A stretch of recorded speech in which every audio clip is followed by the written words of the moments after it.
எனக்கு வந்து லைட்டாக ஃபீவர் இருந்தது, உடம்புலாம் ஒரே வலியாக இருந்தது. அதனால நல்லா தூங்கிட்டேன். அம்மா தான் வந்து பாப்பாவை பார்த்துக்கிட்டாங்க. நைட் டின்னருக்கு வந்து பார்த்திங்கன்னா எல்லாருமே வந்து ராகி கஞ்சி தான் போட்டு குடித்தோம். எங்கள் வீட்டில் யாருக்காவது உடம்பு சரியில்லைன்னா அவங்க என்ன சாப்பிட்றாங்களோ அதே தான் எல்லாருமே சாப்பிடுவாங்க. பாப்பா வந்து ராகி கஞ்சி போடுறாங்கன்னொடனே எனக்குமே கஞ்சி வேணும்னு சொல்லிட்டா. அதனால் எல்லாருக்குமே ராகி கஞ்சியே போட்டாச்சு. அம்மா தான் இன்றைக்கி காலையிலேருந்து எல்லா வேலையும் பார்த்துட்டு இருந்தாங்க. நான் வந்து ஃபுல்லாக வந்து ரெஸ்ட் எடுத்துகிட்டு தான் இருந்தேன். ஒரே உடம்புலாம் செம்ம வலியாக இருந்தது. அம்மா வந்து கஞ்சி போட்டுட்டு இருந்தாங்க. பாப்பா போய் டேஸ்ட் பண்ணுறதுக்காக வெயிட் பண்ணிகிட்டு இருந்தா.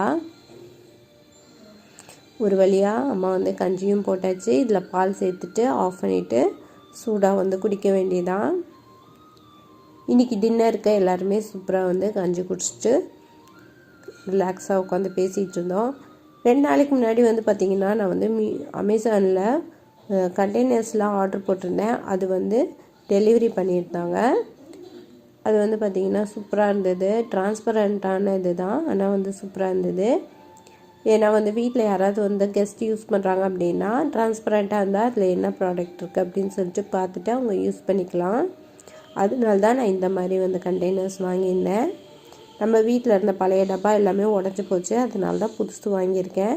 நான் எப்போயுமே உடஞ்சி போன பிறகு தான் புதுசு வாங்குவேன். ஏற்கனவே கண்டெய்னர்ஸ் வச்சுருந்த இடத்த தொடச்சி விட்டுட்டு அதுக்கப்புறமா பழைய டப்பாவில் இருக்கிற க்ராசரி ஐட்டம்ஸ்லாம் இதில் கொட்டிட்டு அப்படியே வந்து அடுக்கி விட்டுற வேண்டியதான்.